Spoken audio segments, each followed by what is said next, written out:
जो जो ये बात कहते हैं, एक एक को ले चलिए, साथ में ले चलिए। Let everybody go. हर लिबरल माइंडसेट, हर सेक्युलर माइंडसेट, जो सेक्युलर कहता है खुद को और जो लिबरल कहता है, चलते हैं साथ में और चल के एक एक जगह का दायरा मतलब करते हैं, सर्वे करते हैं। और अगर आप वहाँ से बच के वापस आ गए इस सर्वे से, तो मैं समझ लूँगी कि मैं गलत हूँ, आपसे लगता। सर आपने खुद ने देखा ना आज क्या किया यूनेस ने, उन्होंने गिफ्ट किया है ना एक मैप, जिसमें उन्होंने बंगाल को और नॉर्थ ईस्ट को पूरा को अपने साथ जोड़कर बोला है कि ये बांग्लादेश है। तो ये काफ़ी है ये समझने को कि एजेंडा क्या है। It's very important now to understand the agenda. जो हमारे देश को बिलोंग करते हैं, जो हमारे देश के लिए अच्छा सोचते हैं, वो यही सोचेंगे कि बाहर वालों को निकाल के बाहर फेंको। ये नहीं बोलेंगे कि ये देखो ये मुसलमानों को निकाल रहे हैं, कोई मुसलमानों को नहीं निकाल रहे। अगर कोई हिंदू भी ऐसा है जो आया है और जिसके पास अपना पेपर नहीं है, तो उसको भी बाय करेंगे। पर कि अगर हमारे घर में कोई गुंडा घुस जाता है, तब हम तुरंत गार्ड लगा देंगे, या हम बाहर से किसी को बुला लेंगे बचाने के लिए, खुद को पुलिस में कंप्लेन करेंगे, अपनी सुरक्षा करते हैं ना। तो आज हमारे देश की बात है, अगर हमारे इम्प्लीमेंटेशन है तो हमें क्यों डर है? मतलब किसी को भी, वहाँ की गवर्नमेंट को भी क्यों, टीएमसी कोई भी पार्टी को क्यों डर होना चाहिए? सर वो तो है ही। मैंने तो मतलब आपको ये चीज़ नोटिस करना पड़ेगा कि वो राज्य जो है ना, वहाँ से लोगों का रेट कार्ड निकलता है कि बताओ कौन से स्टेट में शिफ्ट होना है। और जो स्टेट इस मानसिक सोच से चल रहे हैं ना कि भाई हमें कोई फ़र्क नहीं पड़ता, वो स्टेट उन्हें शरणार्थी की तरह रख भी रहा है और पॉपुलेशन एक्सप्लोजन करा भी रहा है। सर पहले तो कम से कम ये था कि हम निकलते थे तो हम सब एक दूसरे को एक खुश मिजाज माहौल से, एक हैप्पीनेस से ग्रीट करते थे। वहाँ दुर्गा पूजा एक बहुत अमेजिंग फेस्टिवल है जिसे हम मनाते थे। पर आज आपको अपने ही दुर्गा पूजा में अगर एक ढाक बजाना है या आपको, तो उसी मोमेंट पे क्लैश ऑफ सिचुएशंस है। लोग आपको अलग तरह से मिलेंगे, कुछ लोग आपको ग्रीट करेंगे, कुछ नहीं मिलेंगे। तो जितने लोग पहले सेलिब्रेट करने भी दुर्गा पूजा पहुंचते थे, नहीं पहुंचे आप सर हम सब का तो यही होप है कि चेंज आ जाए तो सबके लिए अच्छा है। क्योंकि अब काफ़ी साल हो गए और हमने जितना आपने बंगाल को डिग्रेड होते हुए इन सालों में देखा। मैंने उस पहले भी बोला, मैं आज भी कहती हूँ कि मैंने खुद ने ममता जी को वोट दिया है। मेरे उनकी इतनी बिलीफ था मेरा उनके ऊपर कि वो कुछ करेंगी ज़रूर। जो बंगाल पहले सरकार के रूल में थे वो आगे, पर मतलब looking at the current situation, जैसा सिचुएशन क्रिएट किया गया, मुझे नहीं पता आगे क्या होगा। सर मेरे को सिर्फ एक ही चीज़ कहनी है, एक हो जाओ। पावर इम्पॉर्टेंट नहीं है, अपने आप को सिक्योर करना ज़्यादा इम्पॉर्टेंट है। वोट बैंक के लिए बहुत दिन तक कर लिया जो करना था, अब उस चीज़ को ख़त्म करते हैं। अब एक नया बंगाल बनाते हैं, जो बंगाल हमारे पूर्वजों ने हमें विरासत में दिया है, और उसको मेंटेन करके उसे आगे बढ़ाते हैं। Let our Bengal shine back, let save Bengal. मैं तो सिर्फ इतना ही कहूँगी, save Bengal. Let's get together, let's implement CA/NRC SIR जो हो रही है उसको अच्छे से करें। और मतलब नहीं भी आओगे पावर में तो फ़र्क नहीं पड़ेगा, पर देश बच जाए, देश के लोग सुरक्षित रहे, वहाँ के लॉ एंड ऑर्डर सिचुएशन को और मजबूत करा जाए, इस पे हमें फोकस करना चाहिए। बंगाल के अंदर हमारा खुद का, जिसको हम कहते हैं, हमें वहाँ जाने के लिए आज पासपोर्ट नहीं चाहिए, थोड़े साल में शायद पासपोर्ट की भी ज़रूरत पड़ जाए कि वहाँ पहुँचना हो तो पासपोर्ट लेकर पहुँचना। सर मुझे तो ये समझ नहीं आ रहा है कि हमें डर क्यों है। अगर SIR इम्प्लीमेंट हो रहा है, आप हमारे ही देश में हो, हमारे ही देश के लोग हैं, तो हमें किस बात से डरना है और हमें क्यों डरना है? मतलब मैंने हज़ारों बार ये चीज़ मेरे दिमाग से उपजती है कि अगर हमारे घर में कोई गुंडा घुस जाता है, तब हम तुरंत गार्ड लगा देंगे, या हम बाहर से किसी को बुला लेंगे बचाने के लिए, खुद को पुलिस में कंप्लेन करेंगे, अपनी सुरक्षा करते हैं ना। तो आज हमारे देश की बात है, अगर हमारे इम्प्लीमेंटेशन है तो हमें क्यों डर है? मतलब किसी को भी, वहाँ की गवर्नमेंट को भी क्यों, TMC कोई भी पार्टी को क्यों डर होना चाहिए? आपको तो गर्व होना चाहिए कि चलो अच्छा है, हमारे जो पॉपुलेशन जो हमें बिलोंग नहीं करते, जो हमारे आउटसाइडर्स आए हैं, जिनके कारण वहाँ पे गूंजवाद फैल रखा है, जिनके कारण वहाँ पे अनएम्प्लॉयमेंट, हर गवर्नमेंट यही चाहती है ना एम्प्लॉयमेंट आ जाए। कौन सी गवर्नमेंट ये कहती है कि नहीं नहीं बेरोजगारी रहे? जब रोजगारी चाहिए, आपको करप्शन हटाना है, तो करो ना इम्प्लीमेंट। तो मेरा एकदम क्लियर कट अंडरस्टैंडिंग ये है कि implementation is very important. Implement होना, और हमें एज ए युवा हम सबको इस चीज़ को बिल्कुल सपोर्ट करना चाहिए। पिछले बीते समय में देखा गया जिस तरीके से मुर्शिदाबाद में दंगे हुए, आज ही कर में रेप केस हुए, अभी भी महिलाओं के साथ बदतमीजी और आए दिन बलात्कार के केस बंगाल से शामिल आ रहे हैं सामने, लेकिन उसके बावजूद भी लगातार बांग्लादेशी घुसपैठियों को बढ़ावा दिया जा रहा है। एक वोट बैंक को सुनिश्चित करने के लिए, सरकार बनाए रखने के लिए उनको लगातार बढ़ावा दिया जा रहा है। जब केंद्र सरकार हस्तक्षेप करके एसआईआर और का की बात करती है तो टीएमसी के कुछ नेता जो हैं वो गुंडों की तरह बर्ताव करते हैं कि आने दो, हम इनको देख लेंगे, हम इनको लात मार के भगा देंगे, इनका इलाज कर देंगे। तो क्या अब एक राज्य पूरे देश पे भारी पड़ रहा है? सर वो तो है ही। मैंने तो मतलब आपको ये चीज़ नोटिस करना पड़ेगा कि वो राज्य जो है ना, वहाँ से लोगों का रेट कार्ड निकलता है कि बताओ कौन से स्टेट में शिफ्ट होना है। और जो स्टेट इस मानसिक सोच से चल रहे हैं ना कि भाई हमें कोई फ़र्क नहीं पड़ता, वो स्टेट उन्हें शरणार्थी की तरह रख भी रहा है और पॉपुलेशन एक्सप्लोजन करा भी रहा है। तो ये तो हमारे लिए एक धिक्कार की बात है, हम इंडियंस के लिए। हम भारतीय, हम यूनाइटेड ही नहीं है इस टॉपिक को लेकर कि भाई क्या ज़रूरत है। जो बाहर से उन्हें बाय बाय टाटा करो और जो हमारे देश के उन्हें अपनाओ, उन्हें आगे बढ़ाओ, उनको युवा को रोज़गार दो। क्यों हमें ये सब कुछ करना है कि पहले हम फ्री में खाना दें, हम फ्री में राशन दें, हम फ्री में सब कुछ कराएं और फिर हम बोले कि देखो हमारे पास तो नौकरी ही नहीं है। आप रिजर्वेशन में ही सब कुछ खत्म कर दोगे तो आप नौकरी दोगे भी कैसे? तो आज तो जनरल कैटेगरी के बारे में भी सोचना बहुत ज़रूरी है भाई। सोच लो ज़रा कि जनरल कैटेगरी हो, आज तुम्हारे बच्चे तुम्हारे रिजर्वेशन के दूसरों को आगे बढ़ा रहे हो तो सबको साथ लेकर आगे बढ़ो।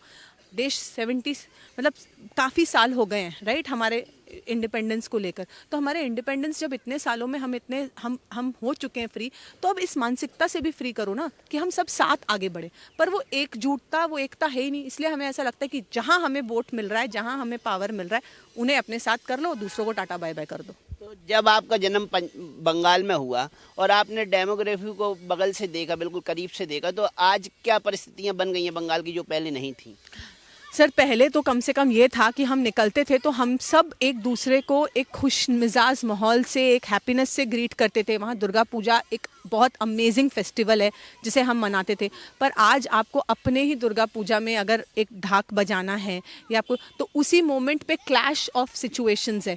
लोग आपको अलग तरह से मिलेंगे, कुछ लोग आपको ग्रीट करेंगे, कुछ नहीं मिलेंगे। तो जितने लोग पहले सेलिब्रेट करने भी दुर्गा पूजा पहुंचते थे, नहीं पहुंचे। आप इस साल का एयर फेयर ट्रेंड देखेंगे तो देखेंगे कि मतलब जहां पर 18,000 19,000 का एयर फेयर होता था, आज कम है पर एयरपोर्ट्स खाली हैं, लोग नहीं जा रहे हैं वहां पे। तो अलग अलग कंट्रियां बस गई, भारत से कट के अफगानिस्तान, बांग्लादेश, पाकिस्तान, फिर से कोई इस्लामिक कंट्री बनने जा रहा है।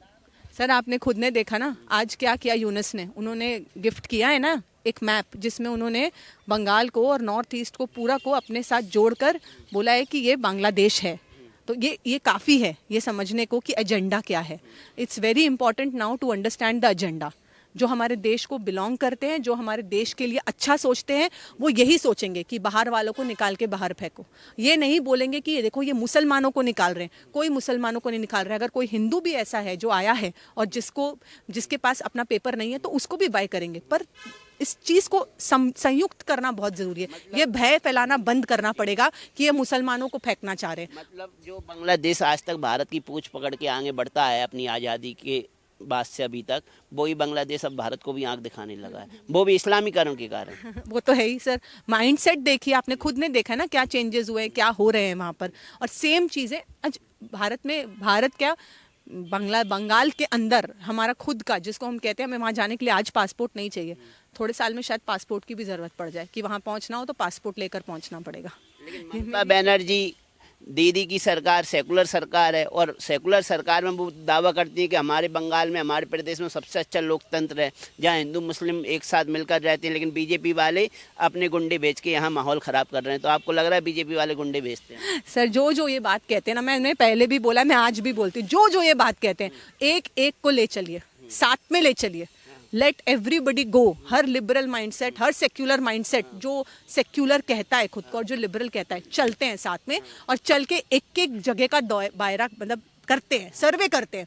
और अगर आप वहाँ से बच के वापस आ गए इस सर्वे से, तो मैं समझ लूंगी कि मैं गलत हूँ, आप सही हैं। आपका कहना है जो बंगाल को शांति प्रिय प्रदेश बताते हैं उनको वहाँ जाके मुर्शिदाबाद जैसे इलाकों में रहना चाहिए? बिल्कुल, मुर्शिदाबाद, लाल गोला, आप रहो तो सही कि वहाँ कितनी शांति है या कितनी अशांति है।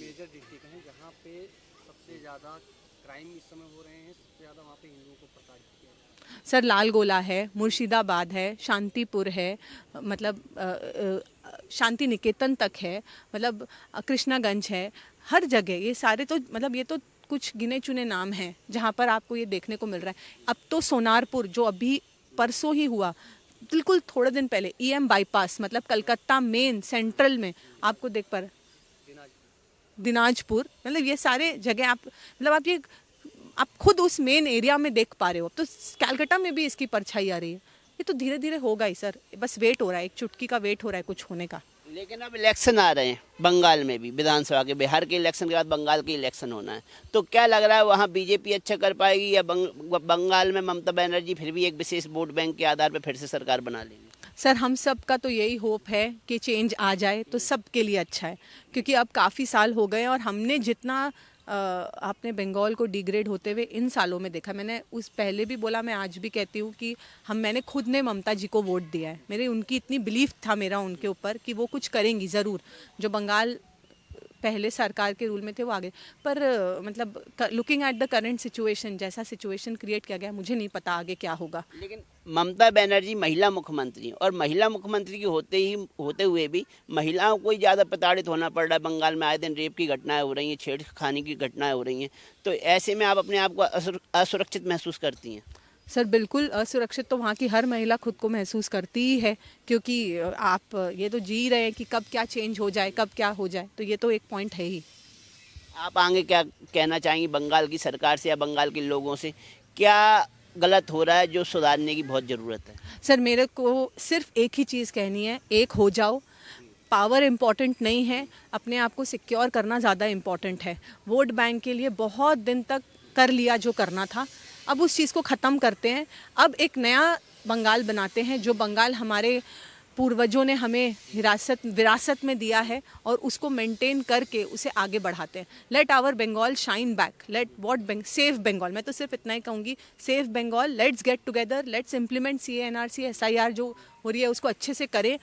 हाँ, और मतलब नहीं भी आओगे पावर में तो फ़र्क नहीं पड़ेगा, पर देश बच जाए, देश के लोग सुरक्षित रहें, वहाँ के लॉ एंड ऑर्डर सिचुएशन को और मजबूत करा जाए, इस पे हमें फोकस करना चाहिए। आपको तो ये भी कहना चाहिए, अगर काय और SIR का समर्थन में लोग रोड पे आएंगे तब ये पॉसिबल होगा, क्योंकि सरकार तो केंद्र सरकार का विरोध कर रही है और हो सकता है मंजूरी भी ना दे कि हमारे प्रदेश में हम नहीं करने देंगे। लेकिन अगर इस मैटर पर आम जनता रोड पर आती है तो ममता बनर्जी की मुसीबतें बढ़ सकती। सर मैंने आपको पहले भी बोला, मैं आपको अभी भी बता रही हूँ, आम जनता वहाँ बहुत डरी हुई है। आज मैं भी जो आपके सामने बात कर रही हूँ, वो मेरे लिए भी एक बहुत बड़ा क्वेश्चन मार्क है कि मेरे साथ अब नेक्स्ट क्या होने वाला है, या मेरे को कौन कैसे पहचानेगा और मेरे लिए क्या बोलेगा। मैंने पहले भी इस चीज़ को हाईलाइट किया, मैं आज भी करती हूँ। हर वो इंसान जो इस चीज़ में बिलीव करता है कि भाई देश इम्पॉर्टेंट है, बंगाल इम्पॉर्टेंट है, और बंगाल में आउटसाइडर वर्सेस इनसाइडर को ठीक करना इम्पॉर्टेंट है। मैंने बार बार टारगेट करी हूँ, it's not Hindu Muslim, it's important कि भाई जो हमारे देश को नहीं बिलोंग करते हैं उनको बाहर निकालने में क्या दिक्कत है। वो चाहे मुसलमान स्ट्रीट पे आए चाहे हिंदू स्ट्रीट पे आए, पर सब डरते हैं आना, बहुत बड़ा वो है। लेकिन डरा हुआ हिंदू या डरा हुआ बंगाली अपने बंगाल को तो फिर से वापस नहीं ला सकता। सर ये भी सत्य है, बिल्कुल सत्य है सर, क्या कहेंगे इस पे? बिल्कुल सत्य है। डर डर के अब जीना बंद करना पड़ेगा बंगालियों को? सर सबको डर के जीना बंद करना पड़ेगा, बंगाल के हर इंसान को जागना पड़ेगा, और हर इंसान को ये बोलना पड़ेगा कि सेव बंगाल, हमें अपने बंगाल को बचाना है। समय आ गया कि जो बाहर बैठे हैं, देश के बाहर बैठे हैं, हर जगह बाहर बैठे हैं, चाहे उन्हें भी वापस आना पड़े, वापस आओ, अपने बंगाल को बचाओ, नाउ और नेवर। या तो अब होगा तो होगा, नहीं तो आप समझ लीजिए कि बंगाल हमारे हाथ से जाएगा। ममता बनर्जी के उन नेताओं के बारे में आपका क्या कहना है जो बार बार कह रहे हैं कि अगर SIR का समर्थन करने कोई भी आएगा तो उनको लाठी डंडों से या लातों से मार मार के भगाया जाएगा, चाहे वो बंगाल की जनता हो, चाहे बीजेपी वाले हो, चाहे सुप्रीम कोर्ट हो? सर पावर एजेंडा ना, पावर ही है, पावर में वापस आना है, तो जिससे वोट बैंक मिलेगा उनको कैसे बाहर निकाल दोगे? जो वोट बैंक है आपका, जिनको आपने आधार दिया फ्री में, जिनको आप फ्री में राशन दे रहे हो, जिनको आप फ्री में रख रहे हो, फ़ोन कार्ड्स दे रहे हो, ट्रेन आती है सबसे पहले ग्रीट करके लाओ भाई आधार, लो भाई राशन, ये लो तुम्हारा वोटर ID कार्ड, वो करोगे तो वो आपको क्यों अगेंस्ट देंगे? कोई भी नहीं देगा। आपने फ्री में शरणार्थी को बैठा रखा है और शरणार्थियों को घर दे दिया, ज़मीन दे दी, धीरे धीरे करके उनको आवाज़ दे दी, धीरे धीरे करके उनके हाथ में चीज़ दे दिया, पावर दे दिया, तो अब ये तो इसका रिजल्टेंट है। तो बदलाव ही एकमात्र इलाज है बंगाल को सही करने। Yes, save Bengal by changing the seat of Bengal.